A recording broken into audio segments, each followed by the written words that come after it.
Hi there.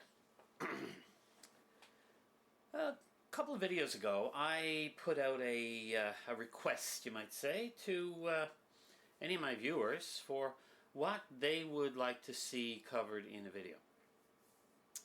Now, I've already done one video where I did talk about a topic that had been suggested earlier, and that was my video on UV filters. And of course, for those people who did not see that video, please, by all means, go back and take a look. My view on UV filters, they are, for the most part, unnecessary. However, I still use them on some of my lenses under certain conditions because, well, they do offer a little bit of protection from mist and fog and rain and snow and things like that. Alright, so for today's topic, let's talk about wind and rain and snow and talk about weather-resistant gear. Now, lately, that has become a big selling point. A lot of companies are now pushing the fact that their cameras and their lenses are weather-resistant. This is not a bad thing. However, we don't have to look back very far to realize that most of our early DSLRs were not weatherproof. They may have had a little bit of sealing against dust and so on, but that's about it. And most of the film cameras that we used in the past were also not truly weatherproof cameras. Most of them were open to the elements, you might say. So, do we need weatherproof gear? Well, I'd be a hypocrite to say, no, we don't need it at all, because, of course, I shoot Pentax cameras. All of the Pentax cameras that I currently own are weather-resistant bodies. I have, however, right now only one weather-resistant lens, so I do take a little extra care with my lenses. However, before I got these cameras, I have actually shot pictures of the Northern Lights in Tuktoyaktuk, Northwest Territories in winter at a temperature of about -30 with an old Pentax, that one with the silly name, the Asterix IST, Starist some people call it, DL, which was their cheapest entry-level model, and it basically preceded any of their efforts at weather resistance in digital SLRs. And that camera performed fine. I did have to take precautions such as sealing it up in a bag before I went inside, because moisture caused by condensation in the camera, which is very, very cold when it's brought into a warm, high humidity environment like indoors, that is a big deal. And folks, that's your biggest concern. Your biggest concern is not weather resistant. Most of us don't want to go out and stand in the rain to take pictures. And if we do, we probably cover the camera with something to keep the rain off of it anyway. Pretty much any camera, any quality camera, will withstand that with no problem.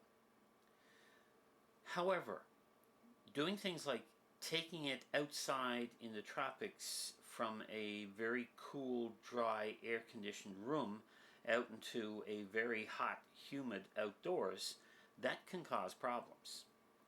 So the big thing to remember is to try as much as possible to let your camera acclimatize. Now here's what that means. Going from a warm indoors to a cold outdoors is usually not a problem. So you grab your camera, you're going to go out on the ski slopes and take some pictures. So you take it, you rush out the door, and you start snapping away. You're fine. However, you should have brought a camera bag with you, because before you go back in the house, you are now going to need to seal that camera up. Now, some people go to extremes. Some people will take a Ziploc bag, put the camera in a Ziploc bag, zip it up, and not open it for hours. Personally, I haven't done that. But I do use a quality camera bag. Let me show you what I mean.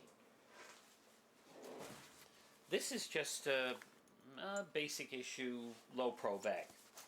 what I will do is, since this bag will zip shut, so it doesn't have a lot of airflow in and out, I will take my camera, which is now, we've been shooting on the ski slope, remember? So it's now icy cold.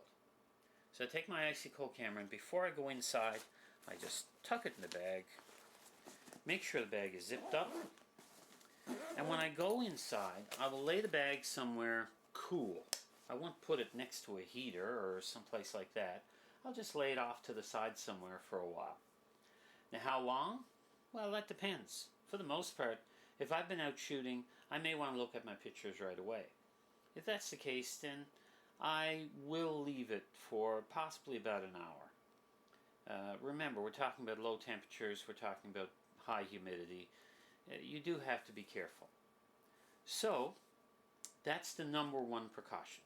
So, weatherproof or not, make sure that whenever you go from a cold area to a hot, humid area, to make sure that you give the camera a chance to warm up properly. If I took that cold camera indoors into this hot, sticky interior and didn't take any precautions, the lens would steam up, moisture could build up inside the camera, and of course, moisture and electronics do not mix. Even a weatherproof camera can end up getting damaged from condensation, because none of the sealings are absolutely perfect, especially if you do something really ridiculous like remove a lens. Never remove the lens just as the camera is brought in from outside. That is asking for disaster. All right, we'll go on with more points now in just a moment. So, I haven't really answered the question, have I? Do we need weather-resistant cameras and lenses? Need is a strong word. In my film days, I was using a Pentax K1000 or a Pentax ME Super. Neither of these cameras was weather-resistant. My only issues I had is that if you were taking pictures in extreme cold with extremely low humidity, which you get with extreme cold, then you should wind your film slowly. Because if you wind it fast, you can build up static electricity, which can cause sparks inside the camera body, which will show up on the film. I know that sounds kind of silly, but it can actually happen. So with those cameras, and with basically all cameras, my guidelines were simple. Don't use it if you feel that the weather is too inclement to actually trust the camera. Nowadays, even my weather-resistant camera, I do try to avoid really, really terrible conditions. I'm not going to take it out in a rainstorm without some form of protection over it. Simple little plastic covers are useful with many cameras. For the Micro Four Thirds cameras that I use, I can basically fit them in a plastic bag, have an opening for the lens to pop out through, and I've got myself a fair amount of weather resistance right there. So, if the camera you want, with the features you want, has weather resistance, then by all means buy it. If it does not, then stop, think about how you're going to use it, and if you can get by without having a great deal of concern over it, then buy it anyway. None of my Micro Four Thirds cameras are weather sealed. Now, would I like to have a weather sealed model? Of course I would. Is it a big issue for me though? No. Because none of my Micro Four Thirds lenses are weather sealed either. So, remember, camera and lens is a system. If both aren't weather sealed, then basically neither is. That's why with my Pentax now, I have only right now one weather sealed, only one WR lens, and that's a basically a kit lens. It's a 50 to 200 millimeter f4 to 5.6, which makes it a great lens to take out on, a rainy, wet day or a snowy day or whatever, to take some pictures of wildlife and things like that. 50 millimeters is wide enough, you know, that's a 75 millimeter equivalent, is wide enough for some casual work. I'm not going to be taking group shots with it, at least not from very close up. And 200 millimeters is long enough, that's a 300 millimeter equivalent, long enough to take some close wildlife pictures, you know, birds and animals that are close enough, that focal length will work. So it's a good walk around lens for a bad day. If I was going to the ski slopes, as I said in an earlier example, it would probably be a very good choice because it could give me some nice shots of the area and some detailed shots of you know, friends skiing, things like that. Alright folks, that's about it for this episode. There's not much more to say about weather-resistant gear. I think marketing is probably the biggest reason why you're seeing that mentioned more often now. But most people, if you stop to think about it, you've had cameras for years probably and never had a weather sealed camera. If you look around this room, you will see all sorts of camera gear. How much of it is weather sealed? Well, what's surrounding me in this room right now, there are only 2 weather sealed cameras in this entire space. One is in a camera bag right there, the other is put away on a drawer. And those are my 2 Pentax K-series cameras. So, weather sealing has never been a big issue for me.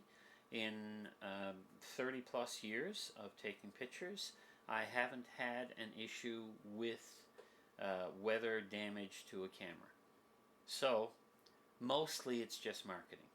Now, if you're going to be taking a camera out in rough weather, if you're going to be sailing on a racing yacht in, you know, the America's Cup or something like that, then you probably should give some serious thought to having a weather sealed camera and lens. But if you're like most of us, you're okay. And of course, the tough cameras that are produced by many companies, the point and shoots that are actually waterproof, they are probably a better buy if you are actually planning on using it on beaches and in the waves and things like that, because these are all potentially deadly to any good camera, and these properly sealed waterproof cameras, they can take a tremendous amount of abuse. Alright folks, if you enjoyed the video, please click like. If you would like to see more, click subscribe. And of course, if you think anybody might get anything from this video, click like. Bye for now.